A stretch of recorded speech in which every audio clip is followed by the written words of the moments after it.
Heinz Mueller. Yes.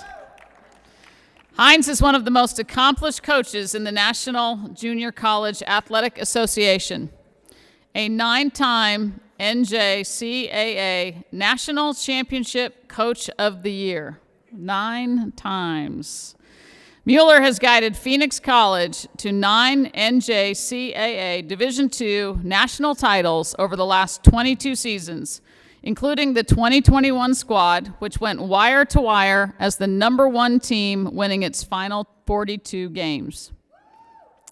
Along with the 9 national titles, Mueller has steered the Bears to 1,464 victories, 4 national runner-up finishes, 18 Region I titles, and 8 Arizona Community College Athletic Conference championships.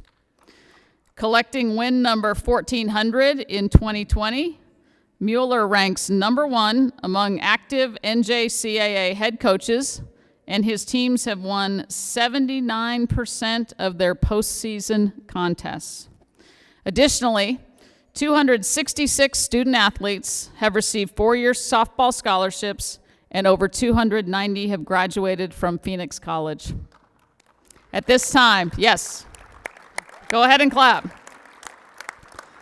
And at this time, please enjoy this video highlighting the amazing career of Heinz Mueller.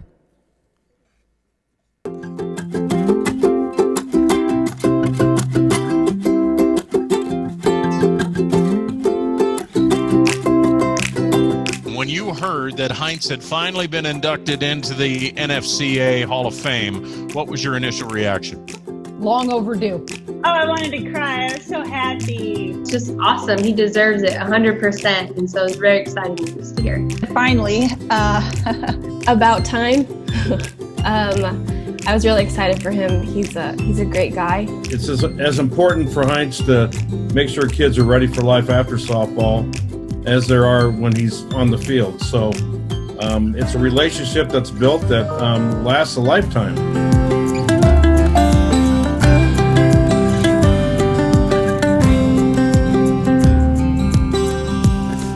Not only is he a great coach, he's a great person. I know he impacted me personally.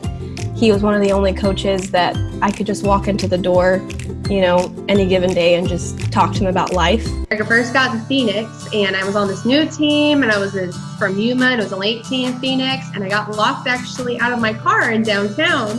And I freaked out and had no idea what to do. So I called coach, freaking out, and then he came and got me, no big deal, because be part of his team was also be part of his family. So he would drop anything to help one of his players. That I thought really shows how great his character is. I've heard so many girls come back and say if PC was a 4U school, it doesn't matter where I transferred to, I would have came back. He's got a lot of the traits that good coaches have. I think he's a relentless recruiter, which is the beginning of it. You have to have good talent to be able to be successful. But then you take that talent and you're able to develop it. And I think that's one of the things that I've seen. We had Chelsea Mesa as a member of Phoenix College and then on at the University of Arizona. And I really felt like she was prepared. And to me, I think that's a great attribute for junior college coaches is to make sure kids are prepared both physically, mentally, and emotionally to move on to the next level. He was just a wonderful person to be around and not just have as a coach.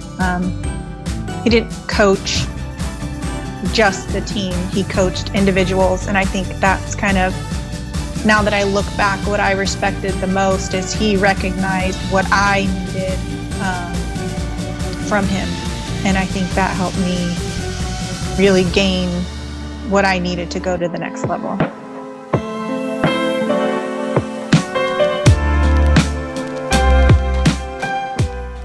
If it wasn't for him, I would have quit softball. I wouldn't have been here.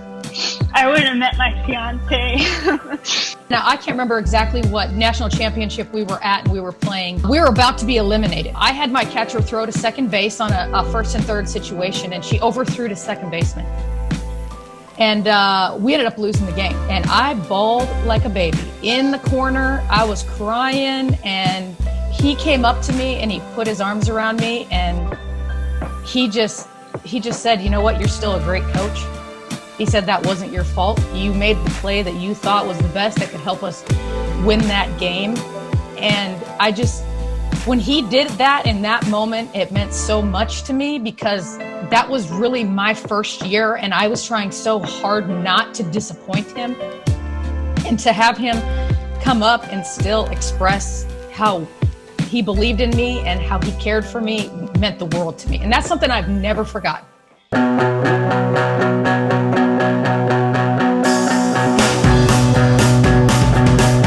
He cared about me just as much as he cared about my teammate next to me. He never played favorites. He always wanted to win, and I felt like he always got his team on the same page. He has a way of building your confidence without tearing you down, without screaming at you, getting on you, but he builds a fire under you where you want to succeed, you want to push, you want to roll every team out there because you just want to make them proud. Heinz is one of those guys that kids look back at the impact that he's made in their lives. Special coaches have a very unique way of being part of a young kid's life. He put in work with me, and I know that, and I know I probably gave him a headache here and there, but yeah, I'm so blessed. I'm so thankful for everything he did for me. He not only saw his players as parts of his team, but as human beings, that he cared about their lives and personal lives and their families. I would say life in softball was easy. He made that road very easy for us. And he cares about his athletes far beyond the softball field.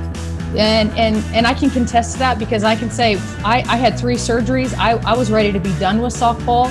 And he said, nope, you're going to come play for me and you're going to be an All-American. And he breathed the life of softball back into me. I mean, I would not be where I am at today if it wasn't for the belief that he had in me that I didn't have in myself. He has been a contributor to the game. He's been a very, very big asset to junior college softball. I think he's made an impact on a lot of young kids' lives. We'll look back and give him a big thank you. And that's really what we want to do as coaches, is say thank you for what you've done for the game of softball.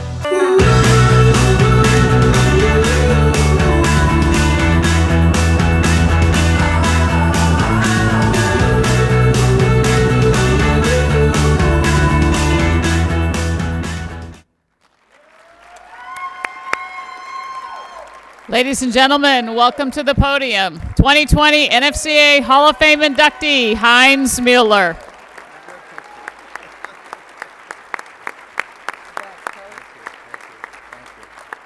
Thank you. Wow. Holy smokes. Oh, boy, after that, I don't know what the heck to say. Anyway, the first thing I want to say is thank you, Lord. Everything is given to me by our God, and that's number 1. Number 2 is a close second. My wife, Janet. All right. It's close. Some days it's her and not God, and then other days it's God. No, let me tell you something on a light side. We met. It's very difficult being a coach in our profession and to remain married for 50 years. That's a tough thing. But Janet came into my life, and I congratulate all the people that have done that. It's a mastery. But if you're a coach, it definitely is difficult on the family because you're gone constantly. Your mind's gone constantly. And my wife Janet, we got married about 12 years ago. And hey, bless her heart, she's a true softball mom. I said to her, honey, would you like to get married? And she goes, well, of course. I said, well, yeah, but there's one thing. And she said, what? How'd you like to go get married on the Phoenix College softball field? And she looked at me like, okay. And I got, to my surprise, I was not serious about it, and she was. And sure enough, we had the wedding out on the field. We came driving in from the office in a golf cart. We had all the people in the stands. They're wearing their shorts, had their softball chairs. They're all sitting there like they're going to watch a softball game. Well, here we come driving up. We walked onto the field.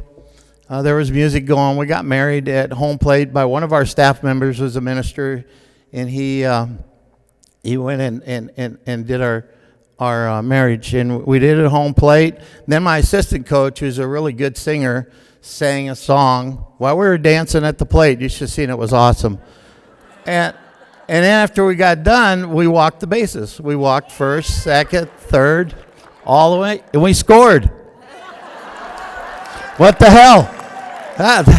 You can't get better than that. You can't. You know, I've been through the marriage cycle in the church and all that, but damn, that was the best wedding I've ever had. I'm not kidding you, really. So anyway, I love you, and thanks for being there for me, hon. So I'm just going to read off some. I'm not good at reading off. I'm free-spirited. So I want to thank the NFC leadership and the people that made it possible to me to finally get an award at the age of 74. It's friggin' amazing. I stayed around long enough to get one, so it was amazing. Even bought a new jacket. You know, I haven't bought a jacket since 1954. I was working at Motorola, and I had to wear a suit and tie, and I haven't worn one. I love being in shorts and T-shirts. I even brought my hat. I was going to wear it tonight, but thought, nah, that's probably not good. But I want to thank the NFCA, their leadership. I want to thank Mike Andrea, Ralph Weekly, Patrick Murphy, and Krista Finninger for nominating me for this award. And I thank the NFCA for giving it to me. I really appreciate it. My student athletes, 30 years of coaching, 325 student athletes, and you saw a few of them on the video. That's what it's all about. Bottom line, the winning comes. That's what it's all about. I'm very proud of that. My current coaching staff, Alyssa Fernandez, Mike Grimaldi, Elvis Red, you don't know any of these people, but in their honor, and it's being filmed, so it's going back to my hometown. And I love them anyway. Alyssa Fernandez, Mike Grimaldi, Elvis Richardson, and Sally Costello, and my past staff that have been an important part of our Bears family, especially Buzz Schrader. He's the one that sang Unchained Melody when I was dancing at home plate with my wife. Krista Finninger, who's sitting here at the table. Krista, thank you. Geoff Redmond, Cassie Miller, Desi Gill, Megan Johnson. All these coaches were former players.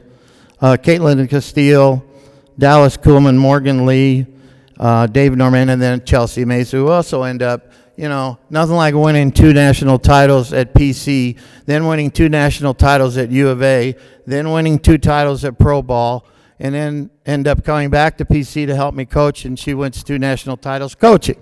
Not a bad resume, right? Right, Mike? Not a bad resume.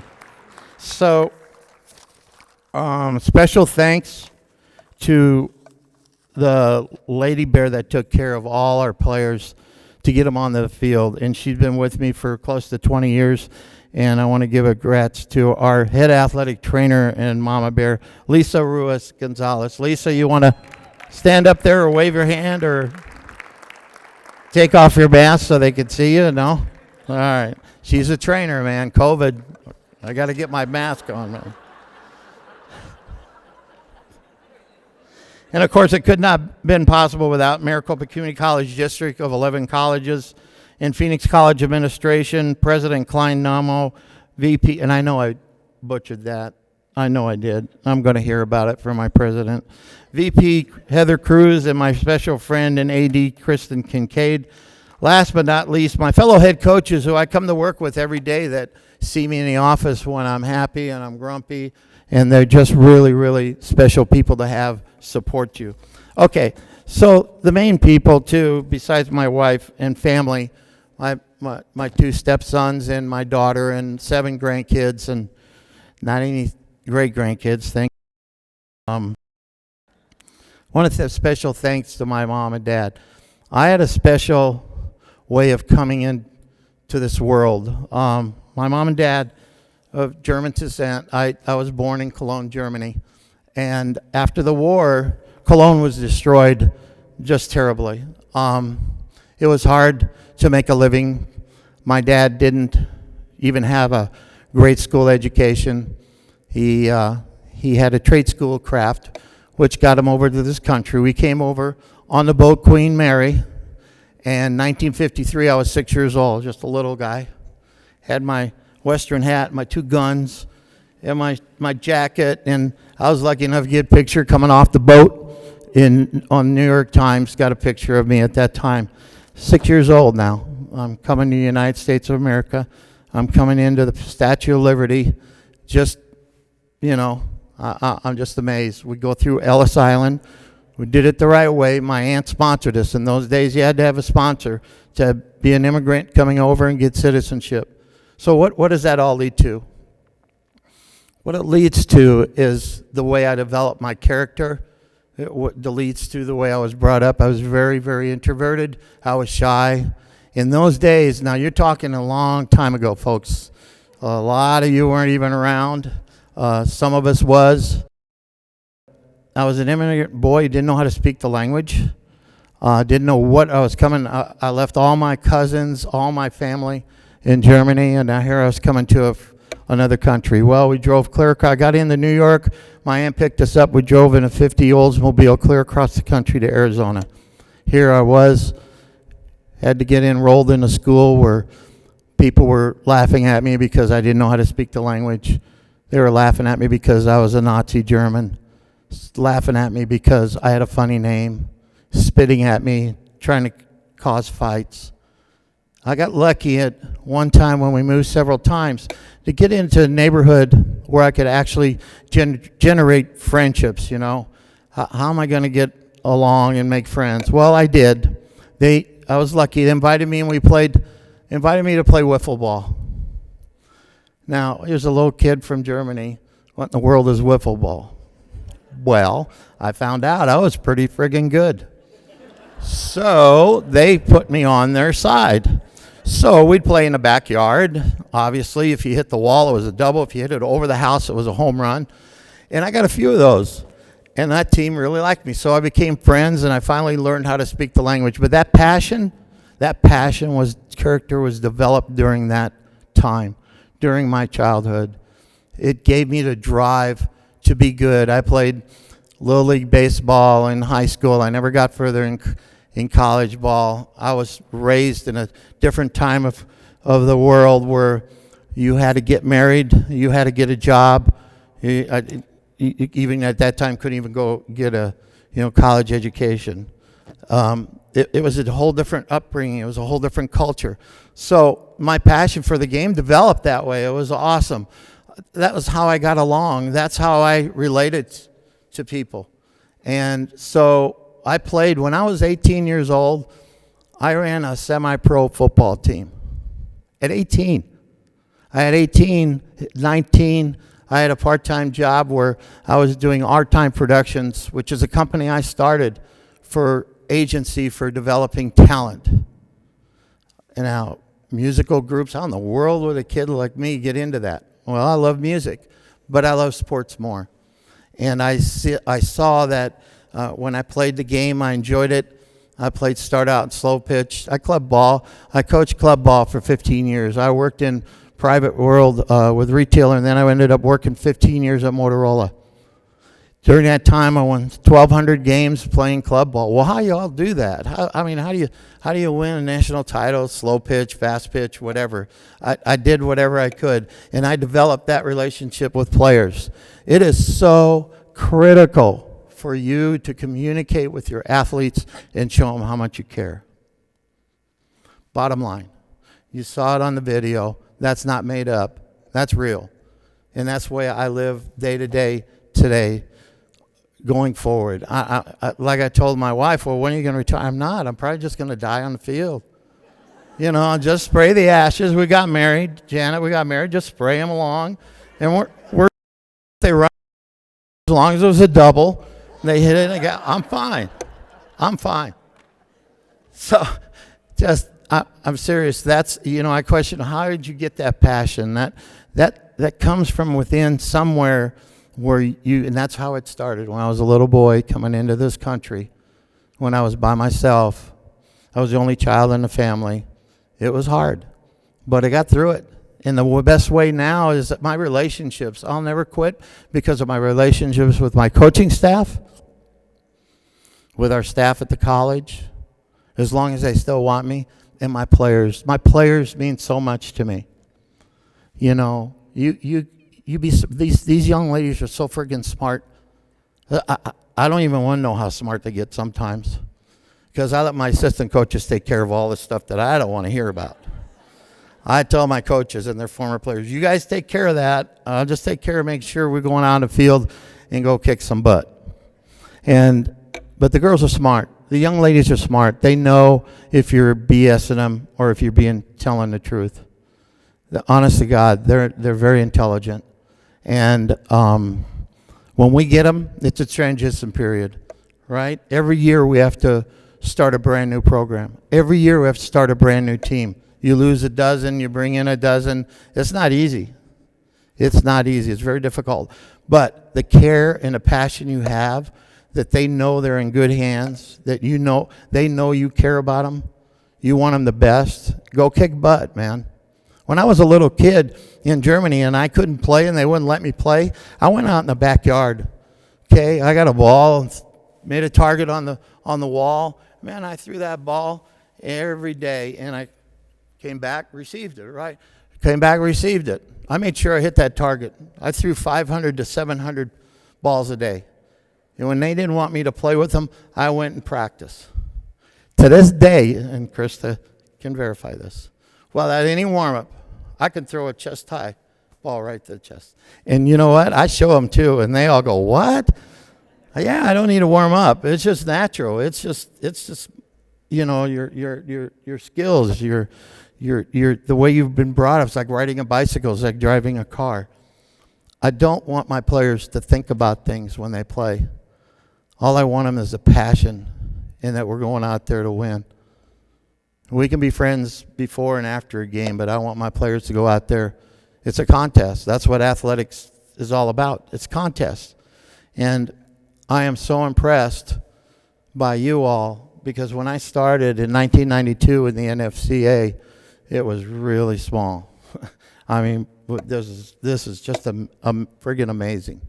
And I am blessed. I'm blessed. Now, see, I had like 5 pages, and I didn't look at one page. I just ramble, you know. My girls just listen. They go, okay, coach, all right. I said, just get up there and hit a home run, and we'll be good, all right? Let's go. Take 2 bases. Let's go. You know, slide hard. The game is just throw and catch, girls. There's nothing more to it, all right? You're always going left when you're running the bases. No, you don't have to go right unless you get in a pickle. Duh. How'd that happen? Anyway, I can talk for days, and I think I've said enough. I just want to thank everybody again, and to be on the biggest stage and receive this is really an honor from a little JUCO in Phoenix, Arizona. It's really, it's an amazing feat. I'm really humbled by it. I always tell my players, be the best you can be. We got to sign up in the dugout. Become a champion by doing what you actually can do. You actually can control. I learned this from other coaches. I learn everything from other coaches. I learn everything from you every day. If you don't learn something every day, forget it. You know, be humble. Be humble. You never know when it's your last time. Things that you can actually control, the things that I tell my players is discipline, focus, and effort. Man, if you don't slide in that base, I don't care if it's close or not. You need to slide, girl. You know, I mean, that's the way it is. You play the game. You're not out here just to show up. I think that I think I can't read this is what I think. I'm blind as a bat. Really, I don't know how the heck. I must have thrown out 3 runners at the national tournament last year. Just that. Never mind. Hey, there's nobody. They're definitely not perfect. I live and die with my players and my coaching staff. That's who I am. It's not fake. It's just there. Let's go play ball. I think the number one thing that I can lay my hat on to, is my relationships with my players. It's family, all of them. It's amazing. I hear it every day. I got a group chat of about 50 to 100 players, and it's amazing. It's just different. You can only put on so many. So, but the other thing is being with a program for 31 years. That's friggin' amazing. That isn't too many coaches with one program for 31 years. I mean, that's really, loyalty will bring you a lot. Loyalty by your players, by your coaching staff brings you a lot. And like I said, I'm humbled. I'm done, not coaching, but I'm done speaking. And God bless everybody, and have a wonderful Merry Christmas, Happy Hanukkah, or just have a happy, all right? Thank you. Thank you very much.